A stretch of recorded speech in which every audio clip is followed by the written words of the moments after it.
Hello everyone, मैं आज आपको इस वीडियो लेक्चर के माध्यम से घातांक तथा करनी के इम्पोर्टेंट क्वेश्चंस को बताऊंगा। तो आप लेक्चर में आखिरी तक बने रहिएगा। तो चलिए लेक्चर को स्टार्ट करते हैं। हमारे पास क्वेश्चन इस प्रकार है, 64 का होल पावर -1/6 का मान क्या होगा। तो 64 को इसका ए दे रखा है और 64 को आप 2 के पावर 6 भी लिख सकते हैं। तो यहाँ पे मैंने लिख दिया 2 के पावर 6 और इसका होल पावर -1/6। जब इसको और सिंप्लीफाई करेंगे तो 2 के पावर 6 इंटू -1/6, तो 6 से 6 कैंसिल हो जाएगा तो बचेगा 2 के पावर -1। 2 के पावर -1 को 1/2 भी लिख सकते हैं, क्योंकि अगर आप ऐसा भी रहता है x इन्वर्स रहता है तो 1/x लिखते हैं, अगर a इन्वर्स रहता है तो 1/a लिखते हैं। उसी प्रकार अगर 2 के पावर -1 है तो आप 1/2 भी लिख सकते हैं। तो इस तरह से इसका करेक्ट आंसर हो जाएगा ऑप्शन नंबर बी। तो चलिए बढ़ते हैं अब अगले क्वेश्चन की ओर।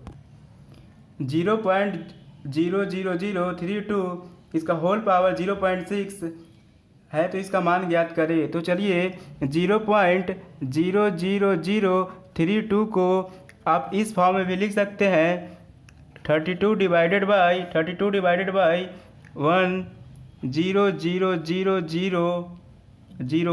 मतलब अगर आप 32 में 1 लाख से डिवाइड देंगे, 32 डिवाइडेड बाई 1 लाख, तो इतना इसको आप इतना लिख सकते हैं। और उसी प्रकार 0.6 को आप 6/10 लिख सकते हैं। अगर आप इसमें डिवाइड दीजिएगा तो इतना मिल जाएगा, और इससे अगर इसमें डिवाइड दीजिएगा तो आपको इतना मिल जाएगा। तो इस तरह से चीज़ों को आप लिख सकते हैं। तो चलिए अब बढ़ते हैं क्वेश्चन की ओर। तो 32 डिवाइडेड बाई 1 लाख इसका होल पावर 6/10, और इसको और जब सिंप्लीफाई करेंगे तो 32 को 2 के पावर 5 लिख सकते हैं। उसी प्रकार 1 लाख को 10 के पावर 5 लिख सकते हैं, और इसका होल पावर 6/10 हो जाएगा। तो अब क्या करिए, जो दोनों का पावर क्या है, इसका भी पावर 5 है, इसका भी पावर 5 है, दोनों को कॉमन करके बाहर निकाल लीजिए। तो 2/10 इसका होल पावर 5, और फिर इसका होल पावर 6/10, इसका होल पावर 6/10। उसी इसको और जब सिंप्लीफाई करेंगे तो 2/10 इसका होल पावर 5 इंटू 6/10, तो 5 से 2 टाइम्स से कैंसिल हो जाएगा, 2 से 3 टाइम्स में ही कैंसिल हो जाएगा, तो बचेगा 2/10 इसका होल पावर 3। और जब इसको सिंप्लीफाई करेंगे तो मिलेगा 0.2 के पावर 3, तो जो 2 के पावर 0.2 के पावर 3 हो जाएगा 0.008। तो इस तरह से इसका करेक्ट आंसर हो जाएगा ऑप्शन नंबर बी। यदि √3 के पावर 5 इंटू 9 का पावर 2 इक्वल टू 3 का पावर n इंटू 3√3 हो तो n का मान ज्ञात करें। तो इसको चलिए सिंप्लीफाई करते हैं। किस प्रकार इसको सिंप्लीफाई करेंगे, तो √3 का पावर 5 इंटू 9 के पावर 9 को आप 3 के पावर 2 भी लिख सकते हैं। इसका होल पावर 2 इक्वल टू 3 के पावर n इंटू 3 को आप इस प्रकार भी लिख सकते हैं, 3 के पावर 1/2 प्लस 1। कहने का मतलब, इसको और मैं अच्छे से बता देता हूँ। 3√3 को अब जैसे 3√3 है तो 3 के पावर 1, 3 के पावर 1 इंटू 3 के पावर 1/2, क्योंकि रूट को 1/2 के फॉर्म में लिखा जाता है। रूट को आप 3 के पावर 1/2 लिख सकते हैं, क्योंकि √3 है तो रूट को आप 1/2 के फॉर्म में लिख सकते हैं। तो उसी प्रकार जब इसको यहाँ पे लिखेंगे तो क्या हो जाएगा, 3 के पावर 1 इंटू 3 के पावर 1/2, 3 के पावर 1/2 हो जाएगा। और अगर बेस सेम रहता है, तो पावर ऐड हो जाता है। बेस मतलब आधार, तो ए भी 3 है और ए भी 3 है, तो तीनों बेस मतलब आधार सेम है, तो पावर ऐड हो जाएगा। तो जब पावर को आप ऐड कीजिएगा तो आपको मिलेगा, तो ऐड कर लीजिए तो मिलेगा 3 के power n plus 1 plus 1/2, n plus 1 plus 1/2। और इधर भी देख लेते हैं, तो √3 को 3 के पावर 1/2 इसका होल पावर 5 इंटू 3 के पावर 4 इक्वल टू 3 के पावर जब n प्लस 1 प्लस 1/2। अब क्या करना है, 3 के पावर 5/2, 3 के पावर 5/2 यहाँ पे हो जाएगा, 3 के पावर 5/2 होगा यहाँ पे। तो अब क्या करना है आपको, 3 के पावर 5/2 इंटू 3 के पावर 4, ये भी बेस सेम है, बेस मतलब आधार सेम है तो पावर ऐड हो जाता है अगर वो मल्टीप्लाई में हो, इक्वल टू 3 के पावर n प्लस 1/2। तो यहाँ पे बेस सेम है, आधार सेम है और मल्टीप्लाई में है मतलब गुना में है तो पावर ऐड हो जाएगा। तो 3 के पावर 5/2 प्लस 4 कितना हो जाएगा। तो इसके बाद आगे और क्या होगा चलिए देखते हैं। तो देखिए ये भी बेस 3 है, इसका भी बेस 3 है। अगर बेस सेम रहता है तो दोनों पावर को आप इक्वेट कर सकते हैं, बेस सेम है तो पावर को आप इक्वेट कर सकते हैं।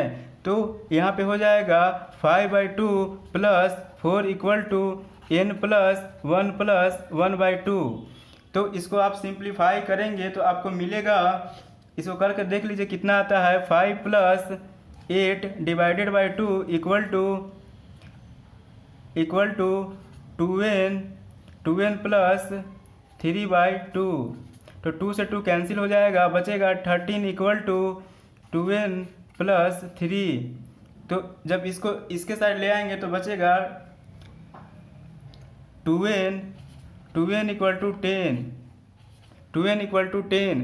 तो 2 से ही 5 टाइम्स में कैंसिल हो जाएगा तो n इक्वल टू 5। तो इस तरह से इसका करेक्ट आंसर हो जाएगा n इक्वल टू 5 आ गया, n इक्वल टू 5 आ गया 5। तो इस तरह से इसका करेक्ट आंसर हो जाएगा ऑप्शन नंबर डी 5। हमारे पास नेक्स्ट क्वेश्चन इस प्रकार है, यदि 3 के power x minus y equal to 27 तथा 3 के power x plus y equal to 243 हो तो x का मान क्या होगा। क्वेश्चन में दे रखा है 3 के power x minus y equal to 27 मतलब 27, और जब इसको और सिंप्लीफाई करेंगे तो मिल जाएगा हमें, आप 27 को जो 27 है इसको आप 3 के पावर 3 भी लिख सकते हैं। तो मैंने यहाँ पे इसको और सिंप्लीफाई कर दिया, 3 के power x minus y equal to 3 के power x minus y equal to 3 के पावर 3। और अभी मैंने बताया था कि अगर बेस सेम होता है तो आप पावर को इक्वेट कर सकते हैं। तो यहाँ का भी बेस 3 है, इसका भी बेस 3 है, तो आप यहाँ से x minus y equal to 3 लिख सकते हैं, इसमें कोई दिक्कत नहीं होगा। तो उसी प्रकार अब बढ़ते हैं आगे, और क्या दे रखा है, 3 के पावर x प्लस वाई, 3 के power x plus y equal to 243। आप 243 को आप 3 के पावर में जब कन्वर्ट करेंगे तो 3 के पावर 5 मिलेगा।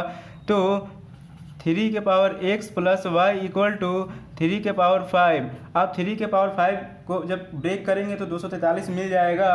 तो यहाँ से आप इसका भी बेस 3 है, इसका भी बेस 3 है, बेस मतलब आधार, तो आप पावर को इक्वेट कर सकते हैं। तो यहाँ पर x plus y equal to 5 मिल जाएगा। अब इक्वेशन फर्स्ट, इस वाले इक्वेशन को और इस वाले इक्वेशन को जब सोल्व करेंगे तो आपको x और y का वैल्यू यहाँ से मिल जाएगा। तो x minus y equal to 3 और x plus y equal to 5, जब इसको आप सोल्व करेंगे तो आपको मिलेगा, यहाँ से आपका वैल्यू x का वैल्यू प्राप्त। जब दोनों इक्वेशन को सोल्व किया तो हमें मिल गया 2x इक्वल टू 8 मतलब x equal to 4, x equal to 4। तो हमसे पूछा है x का वैल्यू, तो चलिए मैं y का भी वैल्यू बता देता हूँ। y का वैल्यू कैसे निकालेंगे, आप दोनों इक्वेशन में से किसी एक में रख के y का वैल्यू फाइंड आउट कर सकते हैं। जैसे मैंने x minus y equal to 3 इस वाले इक्वेशन में रख के यहाँ से इसका वैल्यू फाइंड आउट कर सकते हैं। x minus y equal to 3, तो आप y इक्वल टू क्या हो जाएगा, 3 minus x, y equal to हो जाएगा x माइनस 3। अगर y को आप इसके राइट साइड ले जाएंगे तो जो माइनस है वो प्लस हो जाएगा, और इधर x में से 3 को यहाँ पे 3 प्लस है तो इधर अगर आएगा लेफ्ट साइड तो माइनस में हो जाएगा। तो y इक्वल टू हो जाएगा x माइनस 3। तो x का वैल्यू अभी मैंने 4 निकाला था, 4 माइनस 3 इक्वल टू 1। तो यहाँ से आप y का भी वैल्यू हमें मिल गया और x का भी वैल्यू मिल गया। x का वैल्यू हमें 4 मिला। तो हमसे क्वेश्चन में पूछा है x का वैल्यू बताओ, तो x का वैल्यू हो जाएगा 4, ऑप्शन नंबर सी। तो चलिए बढ़ते हैं अगले क्वेश्चन की। हमारे पास क्वेश्चन है, यदि 8 के पावर x प्लस 1 8 के power x plus 1 equal to 64 तो 3 के पावर 2x प्लस 1 का मान क्या होगा। तो चलिए 8 के power x plus 1 equal to 64 question में दे रखा है, और तो इसको और 64 को आप 8 के पावर 2 लिख सकते हैं। 64 को 8 के पावर 2 लिख सकते हैं। तो चलिए यहाँ पर मैं लिख लेता हूँ 8 के power x plus 1 equal to 8 के पावर 2।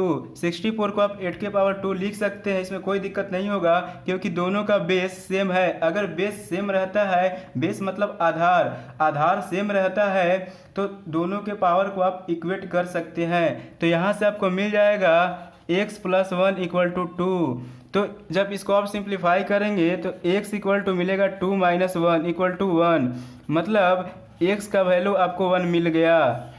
अब पूछा है 3 के पावर 2x प्लस 1 का वैल्यू बताओ। तो जहाँ पे x है वहाँ पे आप 1 पुट कर दीजिए। तो 3 के power 2 into 1 plus 1 equal to 3 के पावर 2 प्लस 1, मतलब 3 के पावर 3, तो 3 का पावर 3 होगा 27, मतलब 27। तो इस तरह से इसका करेक्ट आंसर हो जाएगा ऑप्शन नंबर डी 27। क्वेश्चन में कह रहा है 2 के पावर 50 मतलब 2 के पावर 50 का दुगना क्या होगा। तो 2 के पावर 50 है, जब इसका आप दुगना करोगे 2 से मल्टीप्लाई करोगे 2 इंटू 2 के पावर 50। और अभी मैंने बताया था थोड़ी देर पहले, अगर बेस सेम हो, बेस मतलब आधार सेम हो, और अगर मल्टीप्लाई में हो मतलब गुना में हो, तो उसका पावर ऐड हो जाता है। तो 2 के पावर 1 इंटू 2 के पावर 50, तो क्या हो जाएगा 2 के पावर 1 प्लस 50, मतलब 2 के पावर 51, 2 के पावर 51 हो जाएगा। तो इसका करेक्ट आंसर हो जाएगा option number C. I hope आपके लिए ये वीडियो काफ़ी यूजफुल रहेगा। तो आप वीडियो को ज़्यादा से ज़्यादा लाइक कीजिए, शेयर कीजिए एंड सब्सक्राइब कीजिए। तब तक के लिए धन्यवाद।